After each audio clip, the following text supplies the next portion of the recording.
Alors oui, c'est vrai que j'avais pas forcément vu le planning de sortie de cette saison 2. Je ne m'attendais pas à ce qu'il y ait 2 épisodes. Puis évidemment, bonjour à tous et à tous, je suis très content de vous retrouver pour une nouvelle vidéo. On va parler de Daredevil Born Again épisode 2, enfin en tout cas saison 2, épisode 2 et épisode 3. C'est génial. C'est génial et pour le coup je pense que je passe un meilleur moment devant cette saison-là que la saison 1. Pour le coup. Je trouve que voilà, la nouvelle vision elle me correspond vraiment bien. J'adore.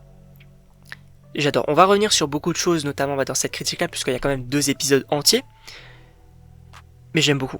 Que ce soit l'intrigue principale avec Matt Murdock, qui justement est un fugitif pour le coup, ça j'en avais déjà parlé dans l'épisode 1, mais pour le coup c'était vraiment hyper intéressant d'avoir ça, puisque généralement, voilà, Matt Murdock il avait son cabinet, il était pas obligé de se cacher, etc. Alors oui, c'était Daredevil dans l'ombre, mais globalement, voilà, c'était pas un fugitif.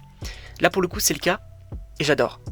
La sorte de mini-résistance qui, bien évidemment, va s'agrandir à un moment donné, mais la mini-résistance, justement, donc des habitants contre Fisk, etc., j'aime beaucoup. Cette sorte de garde-clan dans New York et tout, j'aime vraiment beaucoup. Et le costume. Oh, le costume et les scènes d'action, d'ailleurs, on va y revenir un petit peu après, mais c'est incroyable. J'adore.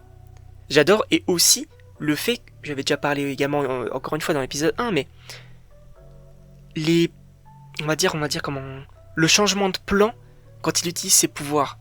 C'est-à-dire qu'on va se focus encore une fois sur la montre, on va, à un moment donné, quand on va voir les haut-parleurs, enfin quand il va essayer de se concentrer, on va voir les haut-parleurs, justement on va voir, je ne sais même pas comment expliquer, mais on va agrandir l'image pour montrer que c'est, qu'il s'attendait pas, etc. Après il se focus, etc. Enfin je trouve que c'est vraiment très réussi.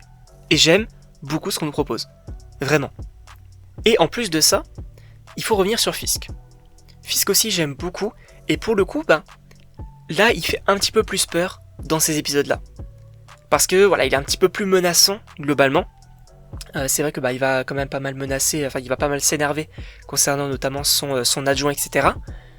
C'est bien. C'est bien parce que c'est vrai que là, il est un petit peu pris comme Anulos. Il y a quand même, la petite journaliste, là, qui se moque de lui avec un masque, etc. On le voit pas faire grand-chose non plus. Là, pour le coup, c'est très intéressant parce qu'il va le menacer. Là, peut-être dans le prochain épisode, pourquoi pas, il va y avoir le combat de boxe. Donc ça aussi, on va le voir un petit peu en action. J'ai très hâte. Franchement, j'ai très hâte de voir tout ça. Et également, alors, toutes les intrigues un peu secondaires aussi, avec donc son ex qui a un petit souci, notamment avec Muse, notamment avec le masque qu'elle a gardé. Également avec son amie avocate qui va reprendre le procès de Swordsman, etc. Et justement, parlons de Swordsman. Parce que pour le coup, je trouve que c'est un personnage, je m'attendais pas à ce qu'il soit autant développé entre guillemets, alors il n'a pas non plus un grand développement, mais qu'il soit autant présent finalement dans cette saison 2, c'est très cool. C'est très cool parce que c'est un justicier, on a tendance à l'oublier, mais franchement c'est vraiment très cool. Et le perso, je le trouve très intéressant parce que il sait qu'il a tout perdu et il sait qu'il peut rien faire pour sauver ça. Donc même lors du procès, voilà, il va essayer de dire la vérité, etc. Mais il sait que c'est une fatalité, voilà, Fisk... il manipule tout le monde, etc. Il menace tout le monde. Il a son empire à lui. C'est compliqué de le faire tomber, etc. Donc oui, moi j'aime bien ce qu'on propose. Et également avec les scènes d'action, notamment les 2 scènes, je crois c'est à la fin des 2 épisodes, donc dans l'épisode 2 et aussi à l'épisode 3, notamment dans la prison. Pareil, je trouvais que c'était vraiment très cool. Également, donc par exemple, quand Daredevil il va lancer son arme et glisser sur le sol et tout, je trouve que franchement, ça rend vraiment très bien. Et pour le coup, je suis quand même pas mal à fond dedans, je vous avoue. Et donc oui, moi personnellement, j'ai extrêmement hâte de voir la suite.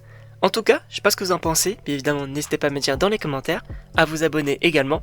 Et donc on se retrouve pour une prochaine vidéo.